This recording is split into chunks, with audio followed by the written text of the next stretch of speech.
इस्लाम क्या कहता है?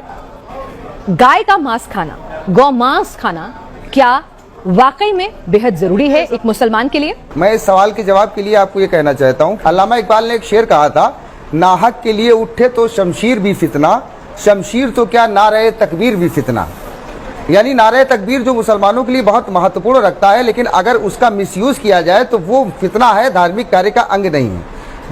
जहाँ तक सवाल रहा गौमांस खाने का, गाय का मांस खाने का या उसका वध करने का, तो सबसे पहली बात यह है कि इस्लाम ये कहता है, पैगंबर इस्लाम सल्लल्लाहु अलैहि वसल्लम का ये हुक्म है, जिस मुल्क में रहो उस मुल्क के कानून के मुताबिक रहो। तो जब हमारे मुल्क के बहुत से राज्यों में गौवंश को के मतलब जो है को संरक्षण करने के लिए उस पर एक एक्ट बना हुआ, एक कानून बना हुआ है और उस हिसाब से वो गैर कानूनी है। तो लिहाजा जो भी इस तरीके का काम करता है वो गैर कानूनी काम करता है, यानी गुनाह का काम करता है। तो जो चीज़ गुनाह कर रही है तो वो चीज़ जायज़ कैसे हो सकती है? ये स्पष्ट सिद्धांत इस्लाम का है। और दूसरी बात है कि जिस चीज़ से के करने से फितना फसाद हो, हंगामा आराई हो, इंसानियत में दुश्मनी पैदा हो, तो वो हरगिज़ अमल नहीं करना चाहिए। ये इस्लाम के ख़िलाफ़ है। जो लोग भी ऐसा करते हैं वो इस्लाम के ख़िलाफ़ अमल करते हैं। और मेरी आपके इस चैनल के माध्यम से अपील है कि जो लोग भी इसको प्रश्रय देते हैं, ऐसा करते हैं, वो बराए मेहरबानी इन सब कामों को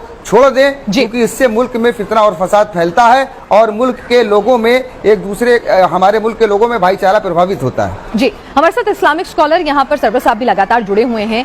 सर, आपसे जानना चाहूंगी कि आपकी राय में, जो आपने पढ़ाई की है हाफिज गुलाम सरवर साहब, उसके हिसाब से कुरान हदीस में क्या ये जरूरी है कि भाई आपको गौमांस खाना है? कहीं इस तरह का कोई जिक्र है? और कुछ लोग कहते हैं कि भाई कुरान में या हदीस में ऐसा लिखा है, कुछ लोग ये तर्क देते हैं कि भाई अगर कोई भी पशु किसी भी मुल्क में या किसी भी इलाके में उसकी पूजा होती है, पूजनीय होता है, तो इस्लाम के मुताबिक उसे खाना, उसे मारना गुनाह है।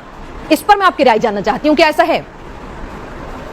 देखिए, बहुत सिंपल क्वेश्चन है ये, और मैं समझता हूँ भारत के आम मुसलमानों तक ये बात पहुँचनी चाहिए थी पहले ही। आपको टीवी पर इस डिबेट की ज़रूरत न पड़ती अगर बहुत पहले हमारे उलमा इस बात को वहाँ तक पहुँचा देते। देखिए, हमारे यहाँ खाने की सूची बनी हुई है और दो भागों में बांट दिया गया।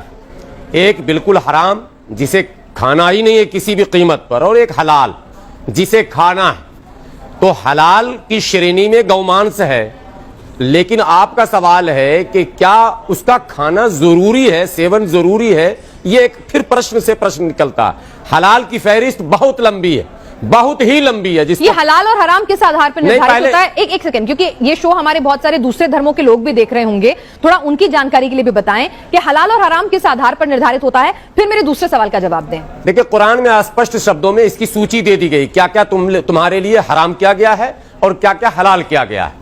तो जो हलाल की सूची है उसमें जितने भी मांस है उसमें गौ मांस भी है, ये तो पहले स्पष्ट होना चाहिए। कोई बात दबकर, छिपकर, छिपाकर नहीं करनी है। अब आप आइए, भारत में भारत का संविधान है और इस्लाम धर्म हमें जिस देश में हम रहते हो, दुनिया के किसी भी देश में हम रहते हो, वहां के कानून को फॉलो करने का, अक्षरशः पालन करने का और मानने का हुक्म देता है। बिल्कुल सिंपल सी बात। अगर भारत का संविधान हमें रोकता है, भारत का कानून रोकता है, भारत की सरकार रोकती है, तो हमें बिल्कुल इससे बचना चाहिए। ये तो एक बात। अब इससे एक और बड़ी बात कह रहा हूं कि हम जिस समाज में रहते हैं, यदि उस समाज का बड़ा पार्ट इसको अच्छा नहीं समझता है या हमारे इस खाने से उसे हमसे घिरना हो जाता है या वो हमसे दूरी होती है, तो इस सोशल इक्वलिटी को बनाए रखने के लिए, सामाजिक सौहार्द को बनाए रखने के लिए इस्लाम हमें इस बात के लिए प्रेरित करता है कि ऐसे चीजों से आप दूर हो जाएं जिससे आपके पड़ोसी को दुख हो। तो यदि हमारे पड़ोस में भारत के जितने भी मुस्लिम हैं, उनके सारे पड़ोसी हिंदू हैं, मैं समझता हूं 80% मुस्लिम हैं जिनके पड़ोस में 1-2 दीवार, 4 दीवार के बाद हिंदू भाई हैं। तो अगर हमारे पड़ोसी को हमारे किसी खान पान से उनको तकलीफ है या उनकी भावनाएं आहत होती है, तो हमारा नैतिक और धार्मिक कर्तव्य है, सामाजिक कर्तव्य है कि हम ऐसे तमाम भोजन को छोड़ दें। जीने के लिए लाखों हलाल भोजन है, जिसको हम ग्रहण कर सकते हैं। इन बातों के साथ आगे मैं कुछ और कहूंगा।